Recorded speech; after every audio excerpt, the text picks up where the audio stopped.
So the second in the Wish class of Disney Cruise Line ships is now joining the fleet. We are just days away from the maiden voyage of the Disney Treasure, but Eric and myself are very lucky to be invited to the Disney Media Cruise, something we had made fun of for many years, but now something we're a part of.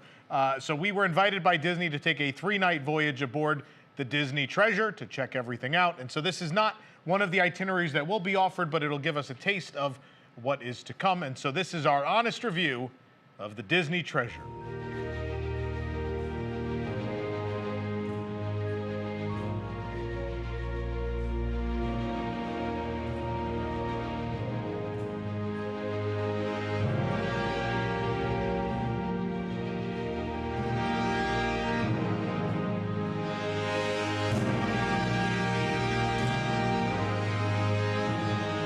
Let's get all the disclaimers out of the way. First and foremost, again, I said Disney invited us, we were hosted. So keep that in mind. That being said, we are on the maiden voyage and we paid 100% of that bill. And so you will be getting a second honest review of what a full voyage on the Disney Treasure, the 7-night itinerary, looks like. So stay tuned for that. This is just going to be our experiences at the 3-night. We'll tell you what we experienced, what we did not, and how we felt about everything there. Now, again, as we did with our first impressions video from when we did the christening and a like 8-hour tour of the ship, we're going to get these few things out of the way. Number one, the ship is the same shape and layout as the Wish. Obviously, some venues are different. A lot of things are the same. Hooks, Barbary, Untangled Salon, the deck plans. So the running path, the spa, the whole outdoor deck, yeah, right? Everything outdoors. All those things people did not like, those things are still the same. The pool situation is still the same. That infinity pool for adults that you have to climb into, which is weird. All of those problems persist. So all those things are still there, so keep that in mind. If the pools are important to you, if having a course to run on that does not go up and down steps is important to you, it shouldn't be, because that one doesn't make sense to me, honestly. I will just say, we've seen the Census Spa on the other side. There's the fitness center, and they have plenty of treadmills, and they have lots of other workout equipment, including Peloton bikes. And so, obviously, it's not great that happened on the outside if you want to run in fresh air, but they do have plenty of equipment for you otherwise. But those more egregious layout problems are still persistent and do hinder the ship in a way. It is substantially the same on the top decks outdoors, right? There's a new Aquamouse show, but other than that, it's pretty much, if I blindfolded you and put you on the deck of the Wish or on the Treasure, you may not be able to tell which one you were on. If you've done the Dream and the Fantasy, or you've done the Magic and the Wonder, those are sister ships. If you've done those, it's pretty much the same story. There's some little things that have been modified over the years, but for the most part, they are nearly identical with some venue differences. Right. And that is the same for this class of ship, which was known as the Triton and now is known as the Wish class. So we're going to focus on the things outside of that. We didn't experience the pools anyway. We didn't end up doing the Aquamouse for a multitude of reasons. We'll cover that on the next voyage. And so none of that's going to apply to this review anyway, but want to get that all out of the way, that if you had problems with those things on the Wish, keep in mind those things will still be a problem on the Treasure. Now let's talk about what makes the Treasure different. I don't know where you want to start here, but you want to start about the hall? I want to start with something really general, which is there's they say, hey, it's the Treasure. The theme of the Treasure is adventure. And what I think you'll find on this is there really is a through line of adventure that runs throughout the ship. Not necessarily talking about the decor and the theming, but that is definitely true. But there's, there's a kind of a traveling troupe of performers that you'll see that are kind of have an adventure theme to them. The Moana stage show, there's just a lot of things that are kind of themed towards adventure. Even I would say in Haunted Mansion Parlor, it feels like the Haunted Mansion, but there's a certain adventure feel to it with seafarers and all that kind of stuff that I think kind of ties into everything nicely. So they said the theme of the Wish was, what was the word they used? I forget. I think the Wish is the theme. Yeah. It's these characters that yearning for something, right? I might be wrong on that. But it didn't feel like there was really a cohesive theme to that ship. I think the thing that makes the theme most cohesive on the Treasure is the entertainment. So why don't we should just start with entertainment probably. Because what they did was there's a little bit of that theme in everything, even something as generic as the Sail Away show. The two, Coriander and Sage, as they're called, these two entertainers who are your hosts throughout the voyage, they introduce it, and so there's some of that theme comes through, even and again, the most generic of deck parties, for sure. But then there are a number of events that are actually very. I know there are a couple things that happen on the stage in the Grand Hall and the Wish that are kind of fairy tale themed. So there is a bit of that there. There is way more of that here. So there's a lot going on in the Grand Hall. There's a Jungle Cruise interactive show, which again we didn't have time to see, but we will on the Maiden. There is in Sarabi the thing everyone keeps talking about, this Indiana Jones sort of choose your own adventure show. Yeah. Which again we will check out on the Maiden. There are a lot of things that tie directly into what you would, if you thought the theme of Disney adventure, you would think of Indiana Jones, you would think of Jungle Cruise, you would think of Aladdin, you would think 20,000 Leagues Under the Sea. 20,000 Leagues Under the Sea. There's Moana, a set of movies you would think of. They are represented here in entertainment and not only in venues. But entertainment-wise, I love this. I love the fact that there is a cohesive theme to the whole thing. Now, the Disney Wish, one thing that's really important to me, I love original Disney music. And so the Wish does not have a theme song. The Treasure has a theme song. And what I think is great is you establish when you come on board, the theme song is playing, it gets you hyped for your adventure. And then during the farewell, that theme is there again, and it follows through everything. And that's, you know, you think about the anniversary celebrations they've done in the theme parks, you think about Tokyo Disney Sea and its port themes. These are things that make the experience feel cohesive and coherent. And I really, really like how well thought out the entertainment lineup is on this ship. And they went the extra mile to do a lot of the things that make Disney different, which is, you know, this ship is its own thing. And, you know, if you like this theme, this ship is really going to vibe with you. Yeah. I remember boarding the Wish. They gave us like magic wands, and you do kind of a that was one of the few moments, wishes come true, and you do it, and then something happens. It's a pretty cool moment. Yeah. I didn't experience that on this, but it is still magical. I think if you've boarded a Disney cruise before, when you walk out, you know, you're looking at sort of industrial port, you know, through the window, and then you walk and you're transported immediately into this world. And I think the Treasure really does a great job of that. I think you look, there's this. This grand staircase coming down that kind of looks like a waterfall. I don't know if that's intentional, but like when you're at the top, you see sort of an aquatic look to it, and it's blue coming down all the way around. It comes down, and you look, and Aladdin and Jasmine are up there up high waving at you, and they announce your name when you come on. And, you know, that's a typical Disney cruise experience. Yeah. But their use of the Grand Hall is much more than that. It's incorporated into a lot of the entertainment. And I think, again, that is not abnormal on a Disney cruise. Yeah. But something about the cohesiveness of all the things that you're experiencing on that ship feels like it's all curated just to the nth degree. So we only got a little bit of that on the Wish, right? Like certainly the Kiss Goodnight and the open and close are themed to the ship. You have all that on the Treasure, but then it feels like it goes so much further. It feels like it's everywhere, right? From Moana to what's happening in Sarabi to where I think what's happening in Luna on the Wish probably just feels like it could be on any of the ships. There are a lot of things entertainment-wise that feel like they belong on the Treasure, and it's cool that they're there.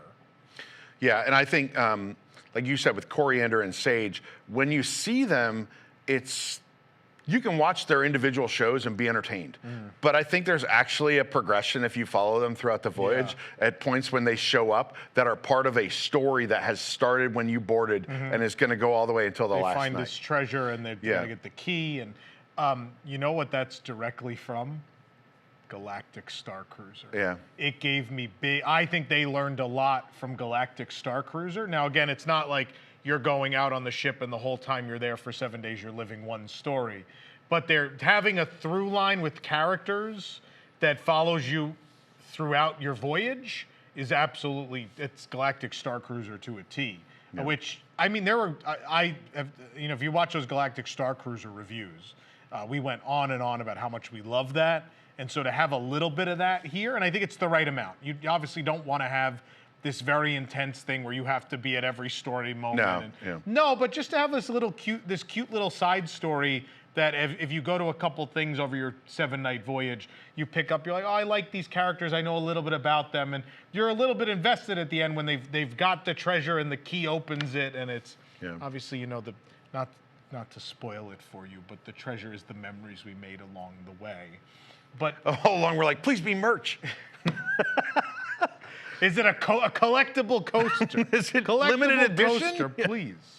One more disclaimer I think we should make too is because this is a media cruise, it was smaller in terms of the amount of passengers on board. So we were able to experience things with a smaller than normal crowd. So we have not yet experienced the ship under its full load, I would say. But that's what our maiden review is going to give you is the maiden is 100% full. So if you want to hear me rant about the logistics and when you should do things and how you should do them, that's going to be more reserved for the next review. We're going to focus more about quality of venues and quality of content and if this ship is, you know, cool or not, really. We're talking about entertainment. Do you want to just address all the entertainment we experienced, or do you want to go venue by venue, or? Well, we don't have to talk about Sail Away. We don't have to talk about the farewell. Sarabi, I just want to quickly say, I only saw 5 minutes of it in Sarabi, but on one night they had this villain show, which is Hollywood Squares, but all the villains are live via screen in the squares up there, and it was not only hilarious, but ingenious. I don't know. It's see possible it. they do that on another ship. I haven't seen that. I haven't. That one might application. not be exclusive. We know Indiana Jones is. We know Jungle Cruise is. We don't know that villain show is. But either way, it's super Villains cool. Game Night is a Based thing, on but- the setup, I would assume it could be on the Wish because it's set up very specifically for the. Sarabi has the very tall screen. Sarabi is I would call it an event space. It also functions as a bar when there's an event in there. But it's event space. It's where they do bingo and the Indiana Jones show and this villain show and things. And like right off of there is Triton's, where it's a smaller version of the same type of flexible use space. which is similar to like a smaller version of the D Lounge from some of the other ships. In there, you'll find they'll do trivia in there and some other. I think the drawing class is in there. There's a stage. So there's other stuff that happens in there, but the main event space is really Sarabi, which is gorgeous, by the way. I love I almost said Animal Kingdom theme because it reminds me of Animal Kingdom Lodge. But the Lion King theme, the panels with the art of the, you know, there's little animal art pieces along the panels, and there's all these metal tones and bronze and silver. It's really pretty in there. It's a gorgeous space. It's a good space. And like I said, that Hollywood Squares thing looked hilarious. Yeah. I probably caught a third of it, and I thought it was great. And you know, I like seeing more of those interactive elements. So, in terms of performers, the cast was fantastic. Yeah. Any time that I saw live singing, dancing, and that could be from a band playing at the Skipper Society, just a rock band, or people playing music even in the Grand Hall, to the performers on stage via either Plaza del Coco or in the Walt Disney Theater. Just phenomenal. My view on entertainment for everyone around the world is I think Paris is up here and Tokyo is just a little underneath, and then I think Cruise Line. I think those three have the absolute best entertainment and entertainers of any of the Disney parks or venues in the world. I think those are your top three. Cruise Line, I think, blows the U.S. parks away in entertainment, quality and quantity, for sure. Certainly on a Treasure, I think. Yeah, I think on all of them. Yeah. I think any cruise I've been on, I've felt that way. But I think the other thing that happens is when a ship is new, I think you typically get the best of the best. There is an excitement to being on the crew of a brand new ship and staging a brand new production. In the case of Tale of Moana, they told us that several of the people who are in that show were cast in 2020. They were doing Zoom calls preparing for this in during 2020. COVID. Yeah, so these people have waited 4 years to get to the stage for this role. And so you are getting some tremendous talent. People have waited a long time to be a part of this particular ship. Can I just say, I think without hyperbole, that is the best, the Tale of Moana is the best Disney stage show I've ever seen. I don't want this to sound mean. I think I've seen considerably more Disney stage shows than you, and I agree with you. Yep. I think it is the best. I had to think about it. As we walked out, I started to say, this is the best Disney stage show I've seen in so many years. And the more I thought about it, I just kept going back. I was like, oh, since Frozen at the Hyperion, I'm like, no, it's definitely better than that. And then I went back a little further. I was like, since Finding Nemo the musical, no, it's definitely better than that. And eventually I realized, I got back to when I was born. I was like, nope, it's the best piece of entertainment the company has ever staged. I want to preface something here. I know there is a narrative that's formed that as we got back on the media list that we're being more positive, and I just want to correct that a bit, if I may. So first of all, Galactic Star Cruiser, when we began the honest reviews, which people ask why we name it that, it's because we felt there were a lot of ethical problems within the community. And we started doing the honest reviews, and we paid to go on Galactic Star Cruiser, and it got a glowing review from us. And so in this case, we have not paid for this particular voyage. We are paying for the next one, but I want to say again, what you will see in our coverage is, I think a lot of what we're going to say here is very positive. If you watch the food reviews, not as positive. Not the case. Not as positive as being nice. One of the reviews is just me yelling about how bad the food is for an hour. And so I want to remind people that we have been assured by Disney that we can be as honest as we want to be. There are no repercussions to saying we don't like something, and so we have no reason to. And if being honest would remove us from the media list, I would continue to be honest, because the value is in giving you a fair and balanced review and not in getting special perks. We put no value in that. And so I just want to remind people of that. But in the case of Moana, again, what a difference a ship makes. Because on the Wish, the Little Mermaid show is one of the worst. One of the worst shows I have ever seen in my life. No doubt. And then to come to this ship, and the exclusive show for the Treasure is the best show, period, I have ever seen. You can see the difference in the direction we are heading. And look, it is not a perfect world. We can sit here and yell about Muppets, which I have. We can sit and yell about the Rivers of America. We can complain about a number of things. But the other side of that is the output right now is considerably stronger than it was. The stuff that has come, and we've had some lingering parts of the Chapek era in Communicore Plaza and Communicore Hall and some of those things, and they're not great. But as we see things come out of that, whether it's Tiana's Bayou Adventure, specifically at Disneyland, the better one of the two, or we look at,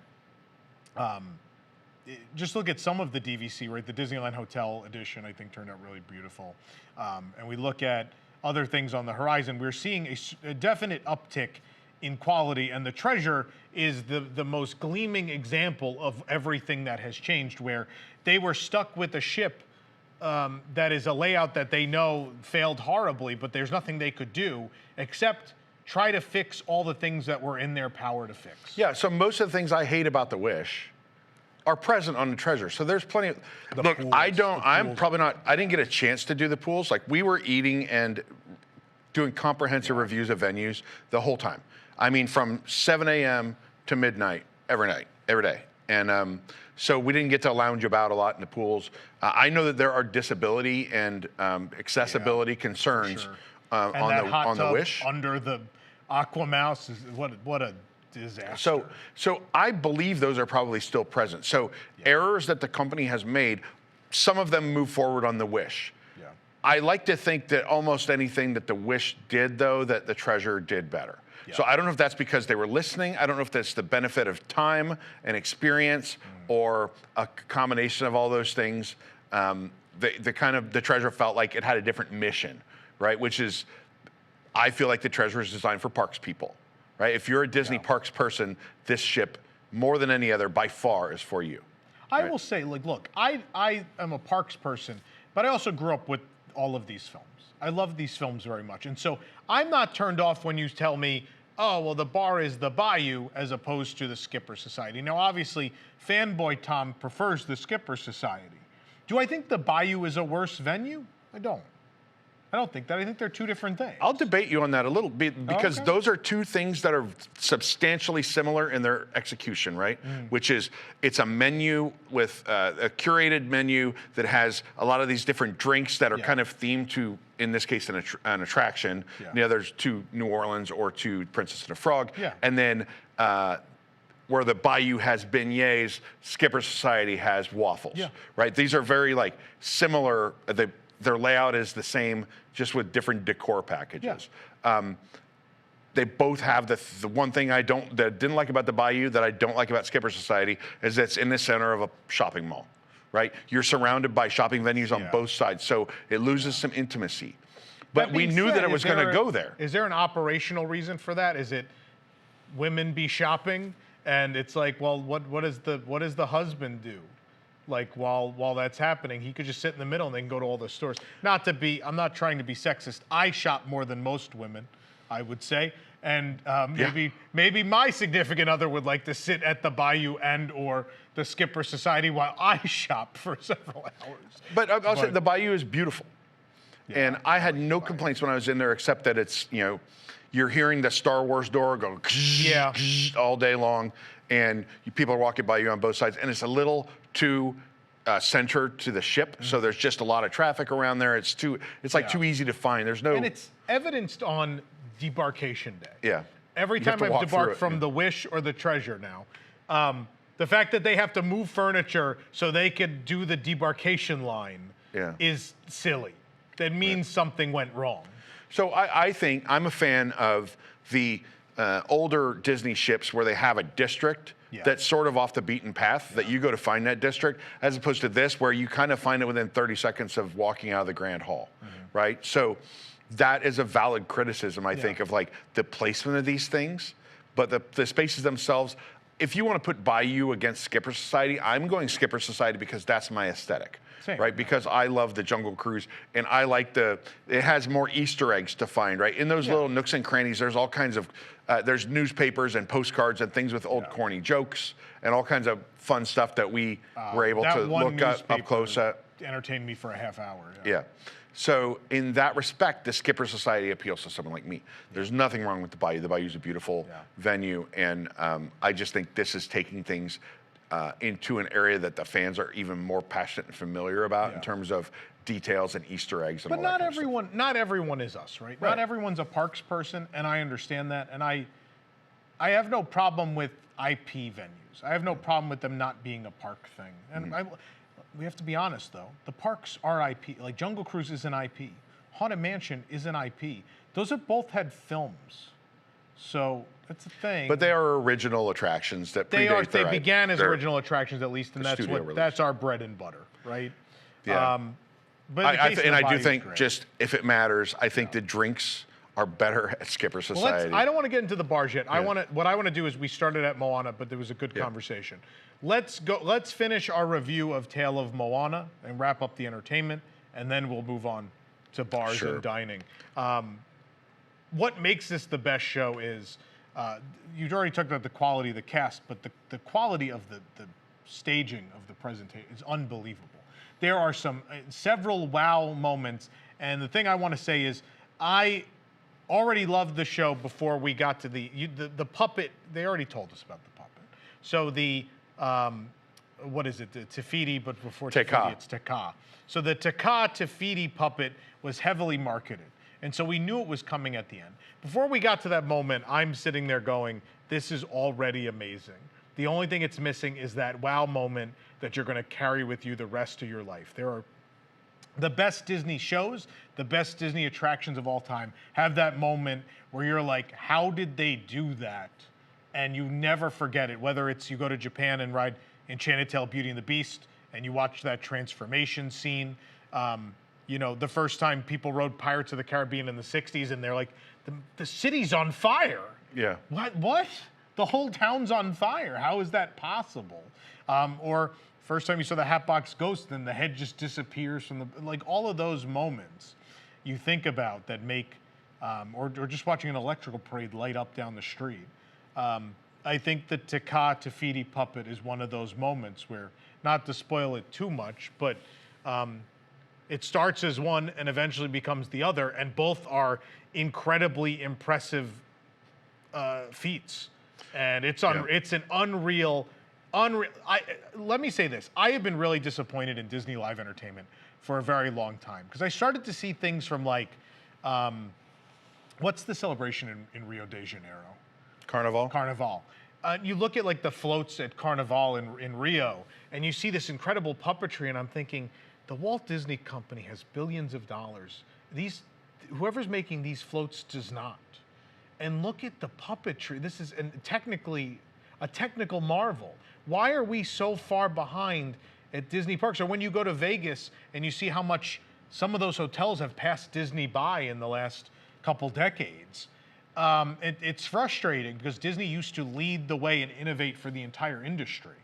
And so to see this puppet and see something that's of that level, to see finally Disney being like, we need to, whatever we do in this show, it needs to be the highest quality possible. It brought a tear to my eye because that's what it's all about. That's what Disney is supposed to be. And so to see a show that's that great, to have all that heart and soul from the performers, the performance, and the music, and then top it off with a technical marvel, makes it a complete experience that you carry with you forever. You know what's better though is, so we know that Disney can do these highly technical effects through projection mapping and all. Look, the Beauty and the Beast ride in Tokyo is a show-stopping effect, right? There's stuff like that at Mystic Manor. There's stuff like that on the new Frozen ride and Fantasy Springs. We know they have the technology to do this, but what they did here was a lot of like I call them like practical effects or like classic stagecraft, where they're doing special effects without really leaning too much on the projection. They have projectors, but they're not leaning on this projector technology nearly as much to do this. And some of the, like, look, the way the raft moves, we know they can make a raft move around the stage. And they chose, like, you know what, the dancers are the water, so why don't we have the dancers move the raft? And it's cool the way that certain things happen in the water. I thought one of the coolest things they did was Maui's tattoos. So imagine if you've seen the film Moana, where the tattoos are moving around and flexing all this stuff, basically what you get are sort of a backlit area of the stage that looks kind of like it's framed almost like a tattoo. And then figures showing up, I think dressed in black or backlit, it's hard to tell, dancing around like those tattoos, and it looked like the moving tattoos. They had a thing to pop out of, so it really looked like they were coming out of nowhere. Like they weren't coming out of the side. No. They were coming from below and above, and it was very cool. Maybe just there was a moment where just people turned on lights and ran different directions and shined them in your face across a stage that was amazing. There were so many of those, and we got smoke bubbles. There are smoke bubbles. I will say, you look around the end of that show, there were a lot. These are very critical people. A lot of the people that were on this cruise, right? We're very hosted critical? media, but these are hosted media. These are people who aren't manipulated easily by stuff like this.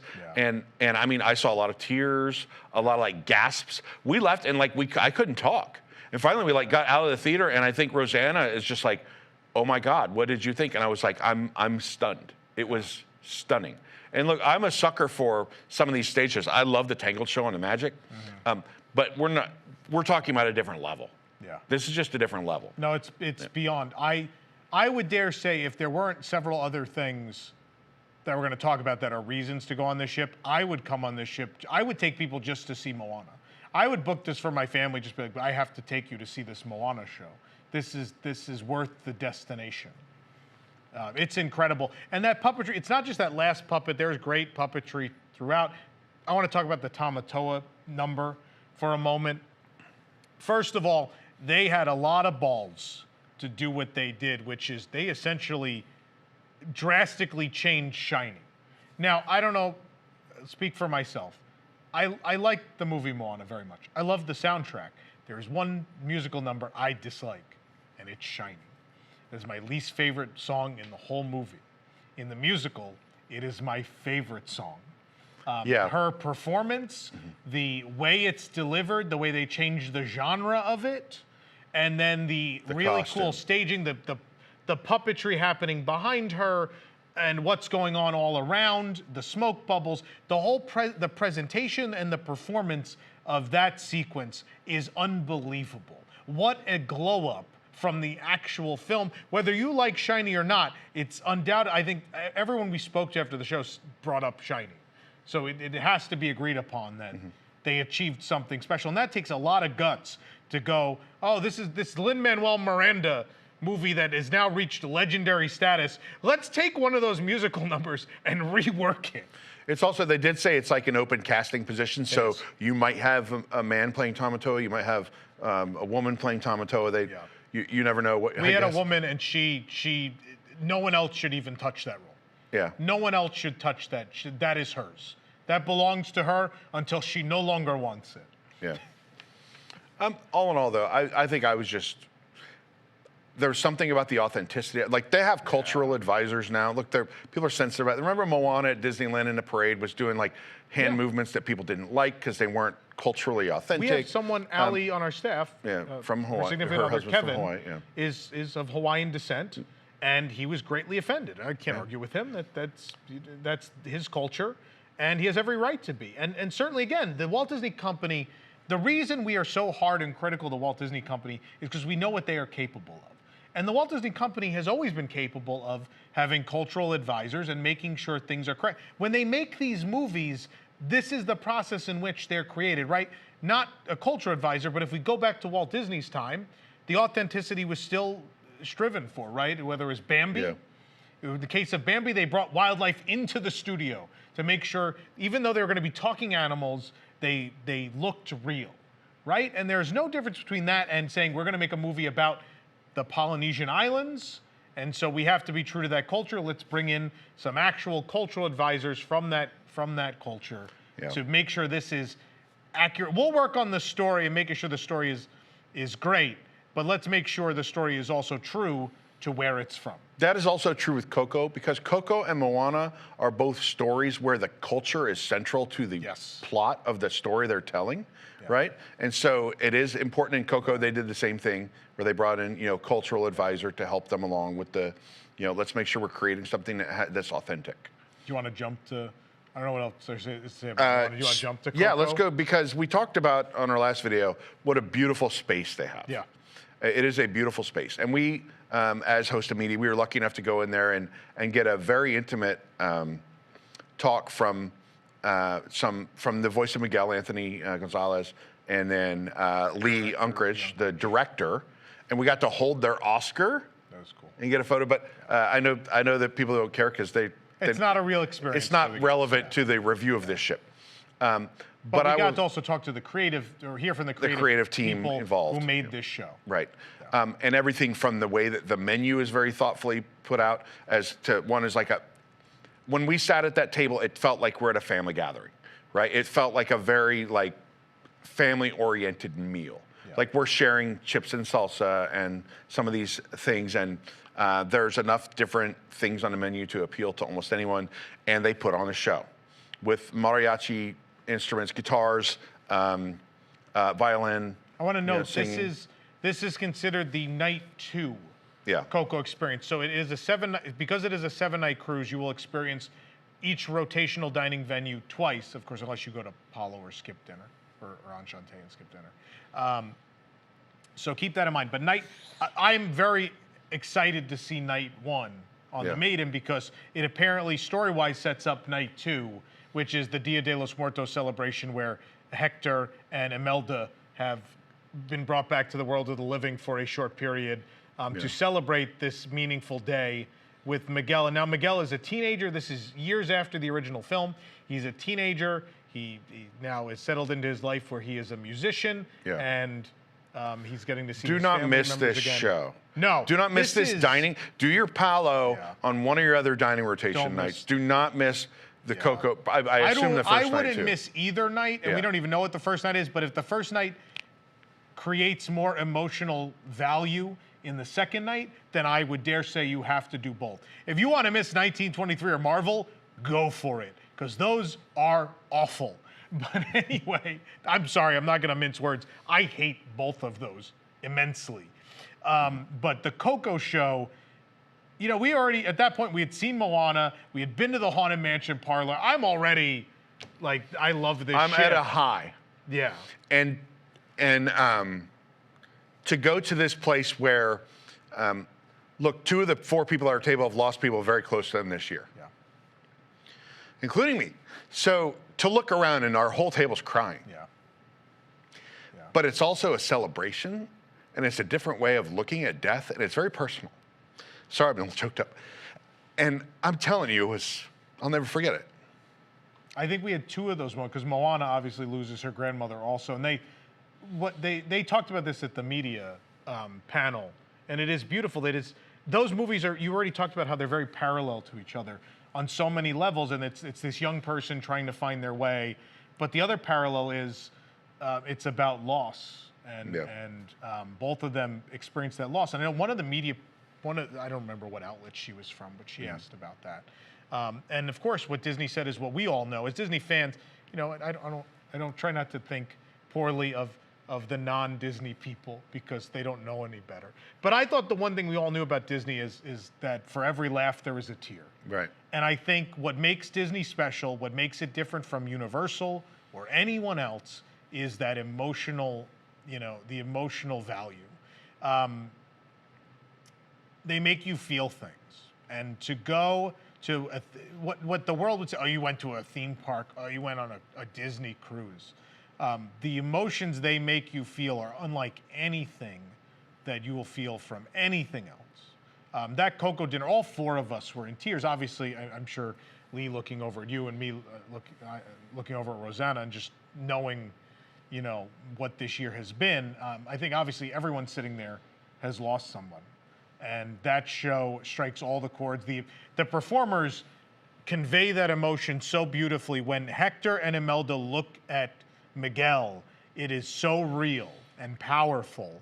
And the moment where he's up on the stage and they are looking at him from down below, and he has made them proud. But what is it? The previous generation goes through what they go through, so their children and their grandchildren can rise higher than they ever did. And you have that beautiful moment in this. Beyond that, though, the mariachi band is insanely talented. The dancers are incredible. The face performers doing Imelda and Hector and Miguel, outrageous. This is an outrageous show. This is also like, I don't know quite how to explain it. You're expected to be having dinner and having conversation with a lot of this going on, except there are some climactic components to this that will happen either in between the service of appetizers and your entree or afterwards. So it is a backdrop. You are experiencing this while you're having a family meal and having, how was your day and that kind of thing. And the way that it feels very authentic. It feels like, I don't know. It feels like you're at a celebration somewhere where your family's eating and there's a band playing, You can do that at the beer garden here at Epcot. It's kind of that type of show for a while, and then boom, there's some important messaging that happens. And that's why I think there's got to be there's a little more depth to it I think we'll get on night 1.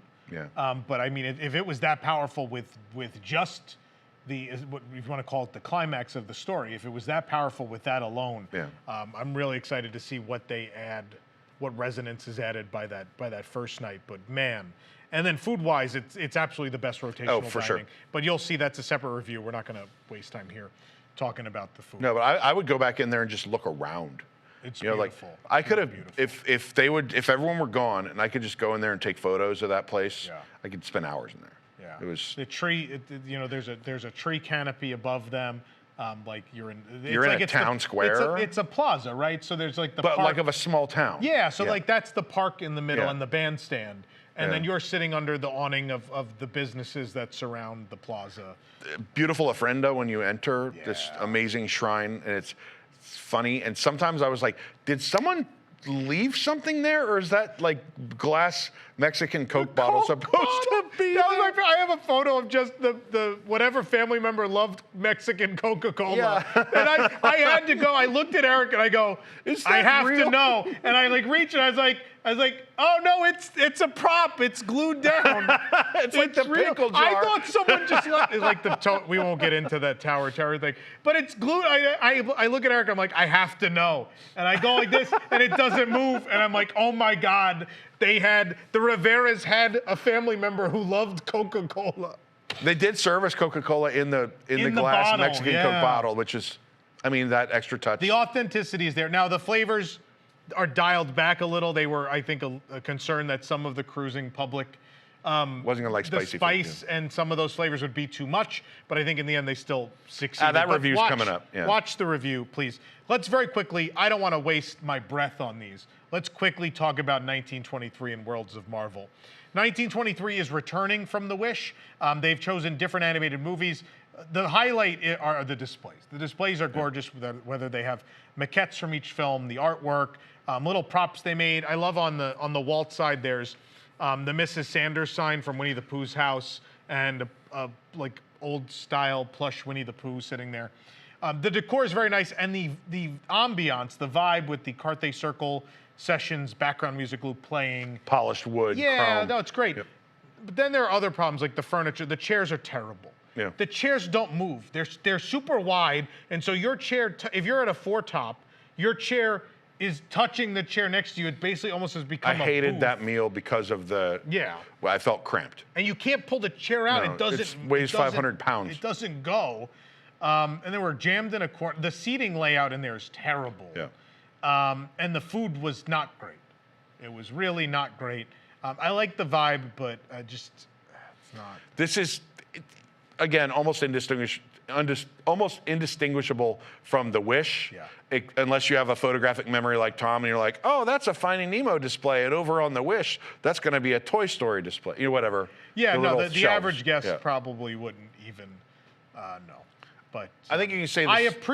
I want to say on the record, and I've said this about theme parks, I appreciate when they're different. Even if it's the same thing, I appreciate when it's different and it feels special because of it. Yeah. Worlds of Marvel, substantially similar with some, that hologram effect, is that new, the hologram I effect? think it is. I don't remember that in the check-in area. Again, the effects people at WDI are second to none. That hologram of the Avengers logo at the check-in area is super cool. And I It was like the highlight of my experience at Worlds of Marvel. I like the interactive quantum core on your table. I like that. Where there's trivia. We talked about this on the last discussion, where there's trivia questions. You can hit the They different gave buttons. a good reason for that, the quantum accelerator, quantum core, to be there. Yeah. As opposed to, like, look, at the quantum encounter show, you all have that moment where it doesn't really do anything, but it's like, oh, everybody hit the button, and yeah, we did it. Which I will say, Quantum Encounter is certainly a better show than the Groot show. Yeah, The Groot show is not has good. a lot less to it, but again, like we talked about in the first impressions, we know complaints from the Wish where people said they had no time to talk to their family at dinner, and that's when people reconvene, generally. The food was, I was like, oh, a new menu, they have a chance to redeem Worlds of Marvel. Nope. We're not going to try. We're going to make a menu that may have been worse than the first menu we had at Worlds of Marvel. I think there's an audience for this. I think there are people that will like the little Groot thing. We noticed they've already cute changed it enough. since our preview. They didn't come out with the flashlights looking when the They power had went out. some problems, so I'll talk a bit more about Worlds of Marvel on the next review. Clearly something went awry. I know some other media people told us that the second dinner they had even more problems. So I don't know. There was less of those things we talked about last time, like them with the flashlights and the flag waving and that. But let's see how it goes on the Maiden, because I want to see what the reality actually is there. But either way, the food was, if it's not good for the media, man, I don't know what's going to happen on the next cruise. But World, it's just not good. It's just not good. Should we get into bars? Do you want to talk about Haunted Mansion? Should we start at Haunted Look, Mansion? that's why Or people. should we start? That's the enduring thing that people know about this ship. It's the Haunted Mansion parlor, because it's been going viral everywhere. Between that and Tally the Elf, I mean, that's like the biggest Disney news in the last several weeks. We talked about the theming of this space. We got to experience it in New York for 15 minutes without being served alcohol. And I will say, this is one of those where we're very fortunate to be on a small cruise. There were only 1,300 people or something like that aboard. Yeah. So we kind of had our run of the place. We went in there anytime we wanted, almost, and we stayed for as long as we wanted. One of the nights we were there like between 11:45 and 12:30, like to close it down. Yeah. And we were the last people. We were the only people there at one point. This I don't know that this will ever happen, but man, when there's no one in there, it's already the coolest thing ever. When there's no one in there and you can experience the true aura, right? Haunted Mansion it's a spooky attraction, and so being mostly alone in this small little dark room on a ship rocking back and forth, and there's lightning outside the portholes, and you know the paintings. Every once in a while, you think you saw someone blink, and It's like it's the Haunted Mansion, you know, but telling us different story and a different like the aesthetic is, you know, these sort of Chesterfield couches, velvet covered chairs, and you know it's parlor furniture and this amazing aquarium and all this art everywhere. It feels like you stepped off of your doom buggy and are in some room of the Haunted Mansion. You went through one of those doors. You went through a door, right? yeah. And it's meant to be that way because the door that you enter is one of those hallway doors, complete with the snake door. I cannot tell you how cool it, little thing. To stare your whole life at those scenes and to see that door and to be able to reach out and pull down the snake handle and go through the door. If that's all there was to this, it would be enough as a fan. But it's so much more. Yeah. And if it were just telling the story of the Haunted Mansion, it would be enough for me. Yeah. But there's some little parallel stories going on in there that are kind of cool. And you'll see there are 8 different shows. There's a new show element every 10 minutes, something like that. That's what they said. But the verdict's still out on that because the longer I sat there, the more I was like, I don't know about that. But I will say there's a progression. I don't even want to tell you they're separate shows. I want to tell you there's a progression. Mortal people. Over the course of an hour or so, it progresses from a very normal looking parlor, and then, you know, you go kind of through the story of the Haunted Mansion in that you hear some things here and there. You hear a knock, you hear a creak, like something's awry. And then finally, we have a seance and we summon, and then everything starts coming to life and the place gets crazy. Yeah. And then eventually pictures we have are melting. The reset moment. They all sing. The sheet music comes to life. A box opens. Yeah, I want to know Ghosts more are flying out of the music mirror. box. Yeah.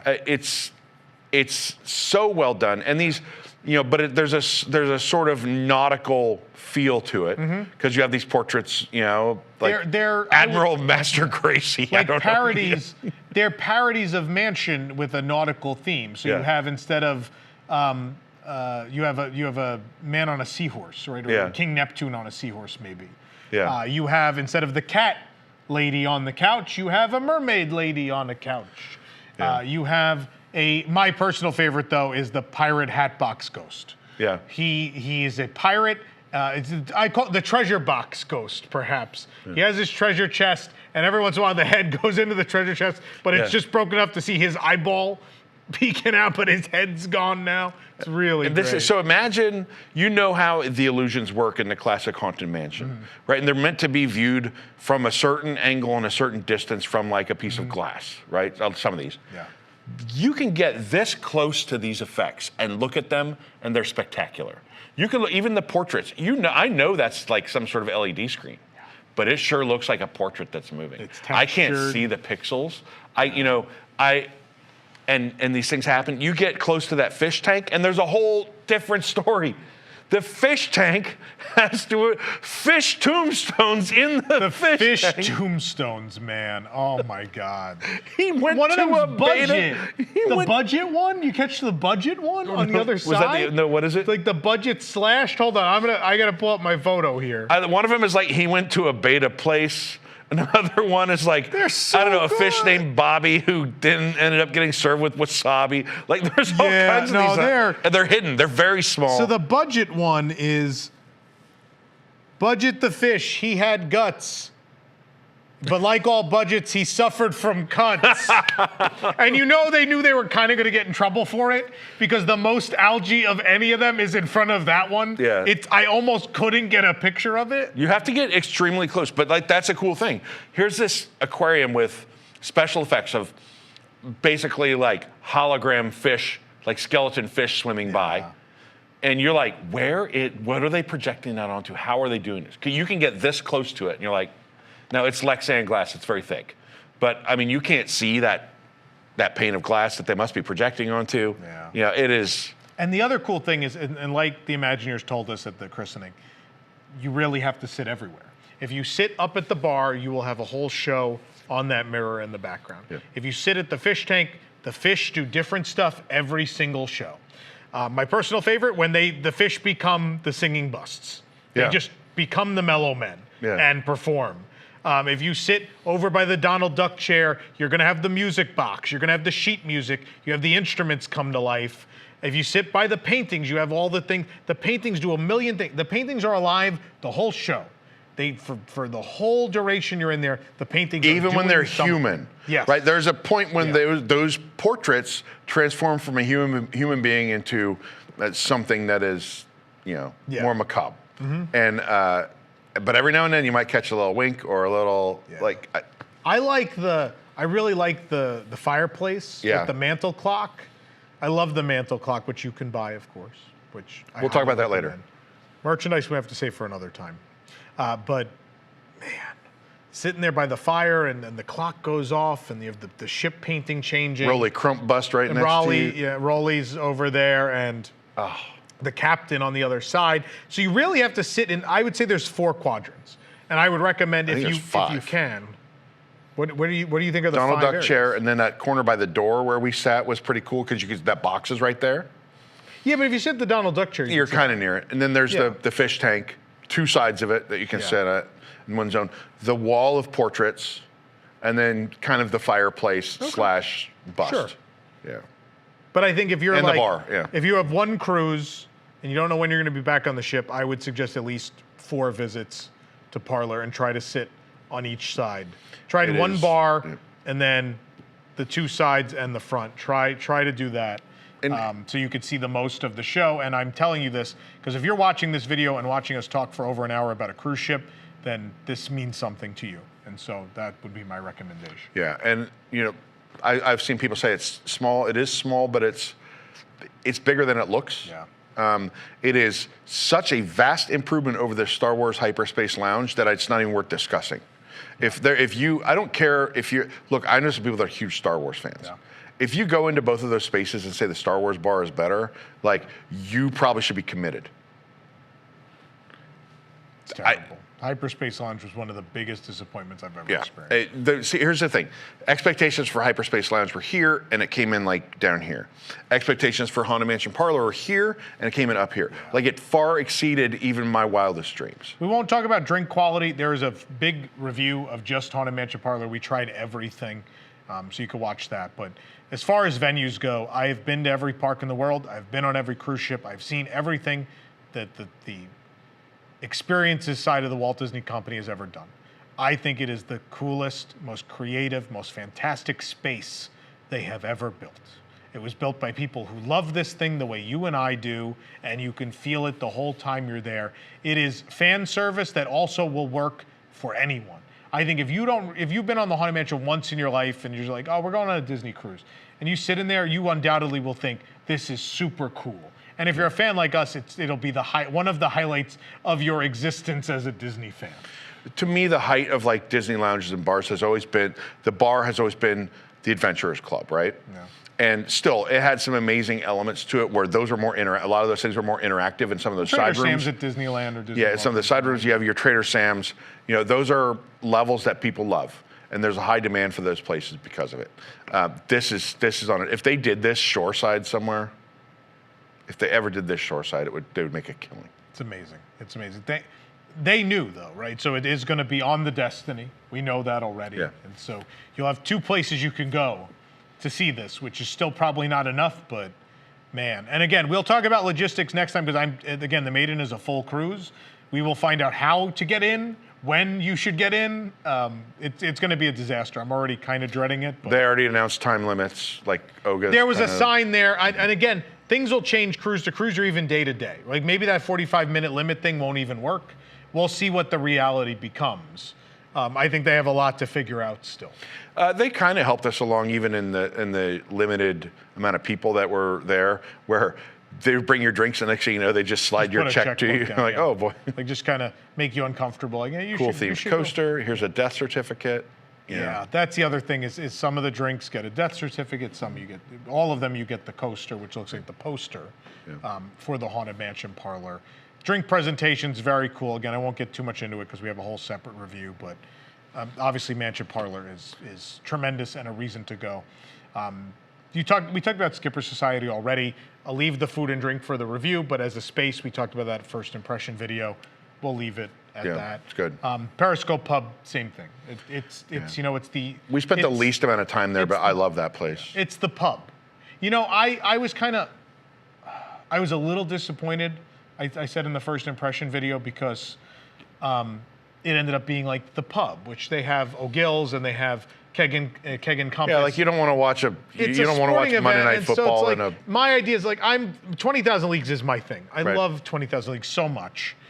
And to go in there and watch people watching football makes me really sad. To see it actually, they closed, when they had the doors closed. They're always closed now, I love it. Yeah, when they have the doors closed and it's just all the blue lighting and the fish going over and everything, it is still the most thematic version of any of the pubs they've done on any ship.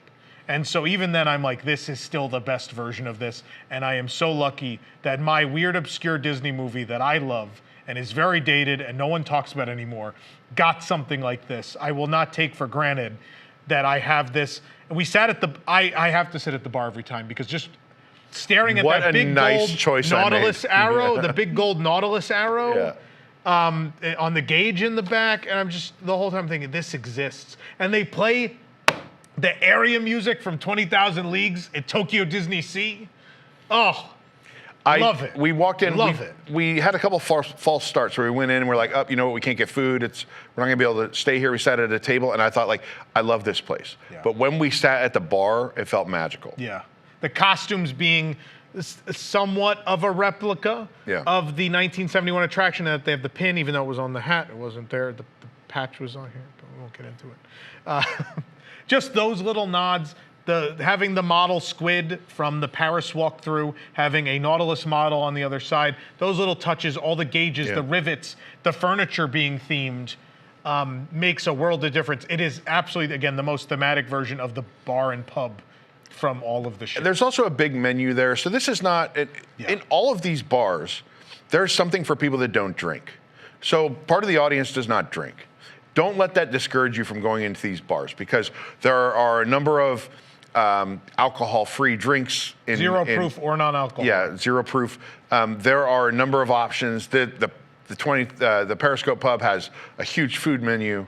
Kids can go in all three of these, mind you, till 9 o'clock. Till 9, yeah. Maybe Periscope they can go later. I know Mansion. Probably Periscope. Mansion for sure they have to leave at 9 o'clock, and Scat Cat is exclusive to adults. And Periscope does serve food until 10 at least. Well, on the, I know something's changed on Voyager. That is paid food, by the way. Yeah. So keep that in mind. That's not like the Mickey and Friends Festival of Foods upstairs. It's not like going to like O'Gill's on the Magic and they set out food. They have that little buffet. Yeah, they do not do that. The Wish and the Treasure got rid of that. Yeah. So there's no little buffet.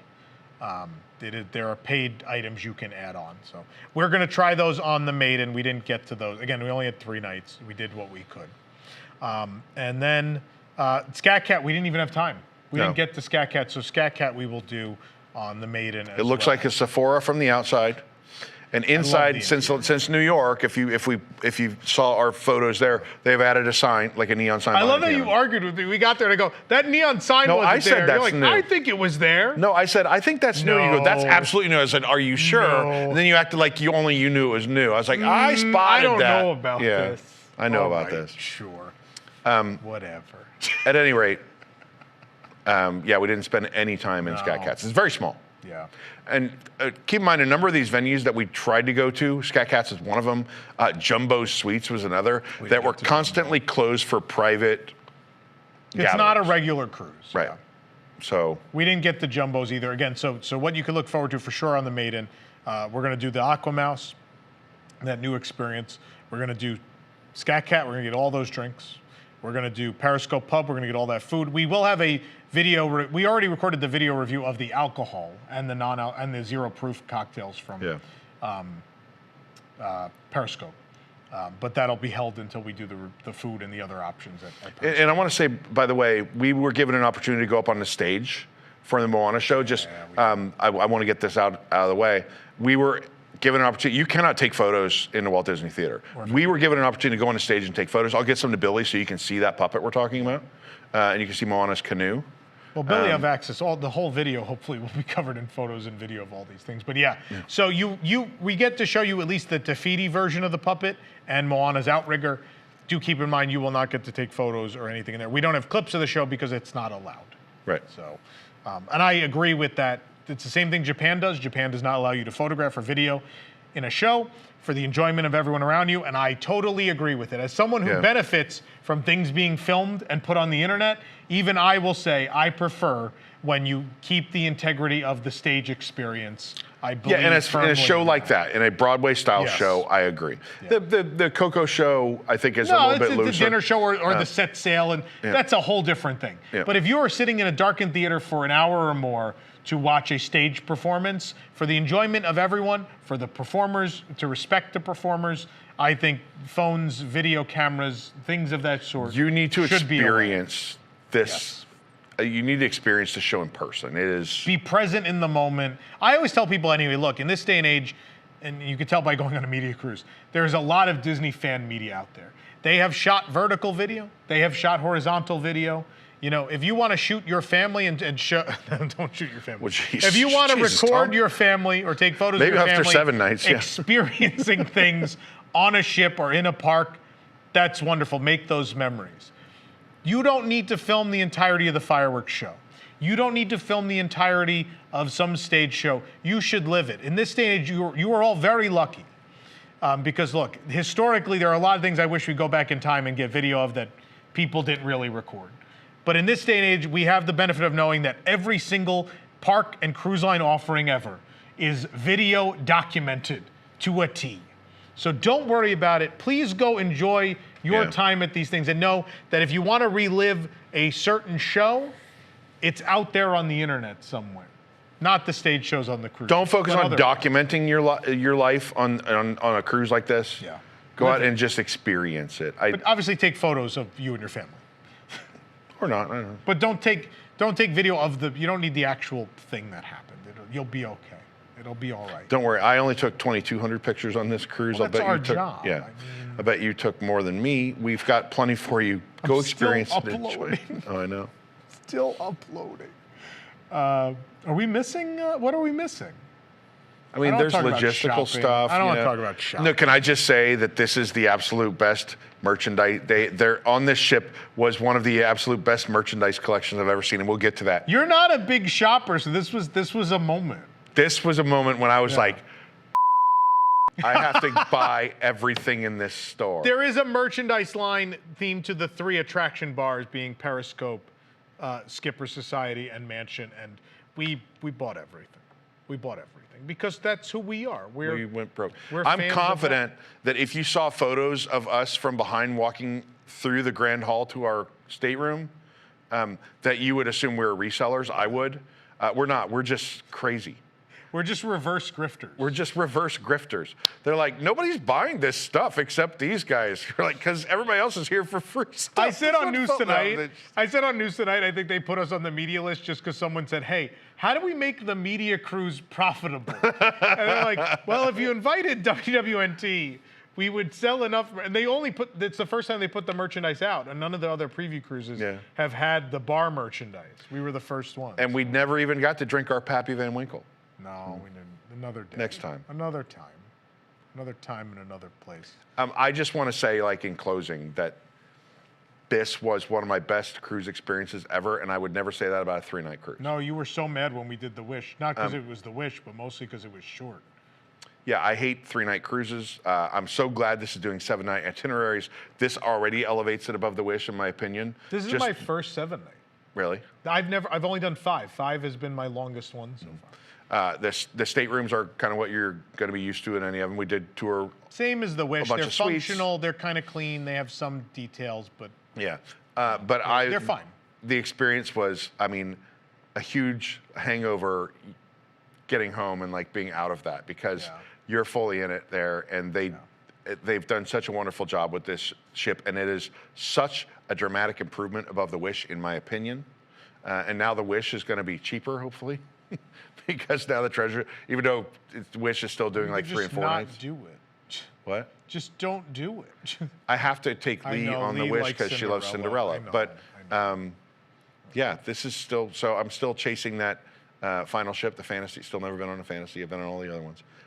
And I can't wait to go on a Treasure again, but it's going to be a long time before I can probably afford to. So have fun on the maiden voyage. Thanks for making me feel bad. Oh, boy. I just want to say that we didn't have a tremendous amount of time. 3 nights is not a lot. And then we had the 8 hours we did at the christening. But I can already confidently say this is my favorite ship. Absolutely my favorite ship. Because it has all the things I want. What was that? That's wild. Because most people's favorite ship is whatever the first Disney ship they went on is. Everybody I know seems to say Mine was that. my second. Was it? Was your? We did the Dream first. And then you did Fantasy. Then the Fantasy, and it's very close. They're very similar. Yeah. The only thing that put the Fantasy over for me was I thought the bars were cooler. That was the only thing I thought I liked better about the Fantasy. The bartender at the Rose told me said something very wise though. She said, "I stopped doing favorites." Yeah. Right. I stopped doing favorites. It's the experiences that you have. Yeah. So she doesn't measure the ships against one another anymore, which. Look, we kind of have to. Because this is our job, I am able to separate meaningful experiences from quality of experience, right? Like I still value, there are memories I made on the Wish, my least favorite ship with my family, that are very meaningful to me. That doesn't make that ship resonate with me. I can separate memories from enjoyment, I think. And so the Treasure, it's how much I enjoyed the venues like that. Like I liked Arendelle. Arendell's a good show. Oh yeah, it's great. But Coco like made us feel something. Like not only was the food good, we all like the 4 of us sitting there crying. The show made me feel something, and then beyond feeling something, the music and the dancing was fantastic. The food happened to be good. The food happened to be good, which the rotational dining is typically not. It's junk. And then the Moana show just blew me away. That happens so rarely. I am such a curmudgeon because when you've seen, I hate seeing these things with Tom because it's like, oh, they screwed this up, they screwed that up. But the problem is, like, people get mad at me and they're like, oh, you hate everything. No. What you realize is the more you see, the harder it is to impress you. So look at me. I've been everywhere and done everything, and so there's nothing left to see except what's new. And so what's new automatically gets compared to everything I've seen before. And if they do not excel beyond everything before, I am disappointed. And so what it should tell you when I come out here and I'm like, I love this, is that Disney has not outdone themselves, which is what I want to say every time. I root for them to do that every time. And when they don't, I am so disappointed that I get on this camera and I scream at all of you for an hour and a half about it. I like when I get to scream like this and they actually wowed me. I have seen everything they've done before, and even I was blown away, which tells you how special this is. What's crazy is that they did it with the same footprint as the Wish, which I hate that structure. I hate the layout. I hate everything. And it still was like... They proved that emotions are the most valuable commodity for the Disney company. They have such emotional stock with their guests, and that is their strength. It's not just that they build these technologically advanced amazing things. That's not only that. It's that they use that technology and that level of service and that quality of entertainer to provide something that makes you feel things you've never felt before. That's the magic of Disney. That is the actual magic of what they do. And I think the Treasure does that really well. I think there's a Haunted Mansion bar. It was I had the best time hanging out in there. The Periscope Pub, same thing. Skipper, like all 3 of those venues I want to hang out in. The Coco show is unbelievable. The Moana show is unbelievable. Like all of that would be enough, but obviously there's all the fun that comes with a Disney cruise vacation, a stop at Castaway Cay, and all these other fun ports of call, going on a port adventure, meeting characters, all the little things we didn't mention is now has this icing on top, which is a phenomenal number of bar venues, an incredible dinner show, and a stage show that I might go see twice in a voyage if possible. Like that's stellar. It is a stellar. They did a tremendous job with what they had, and I think those things are so powerful that they take away. I don't even get mad about the pool thing at that point. Yeah. It's like if I want to hang out in a pool, I will book a different cruise. I'll go stay at Yacht and Beach Club. But if I want to see this Moana show and Coco and go sit in these bars, I'm going on the Treasure, man. Yeah. Like that's my destination. And there's no greater feeling than waking up and seeing you're on this sparkling new Disney Treasure and you're sitting next to the Carnival Freedom that caught on fire and hasn't repaired the smokestack yet, and to see the looks on their faces on their balconies looking back at you. I think they had actual ghosts on that ship.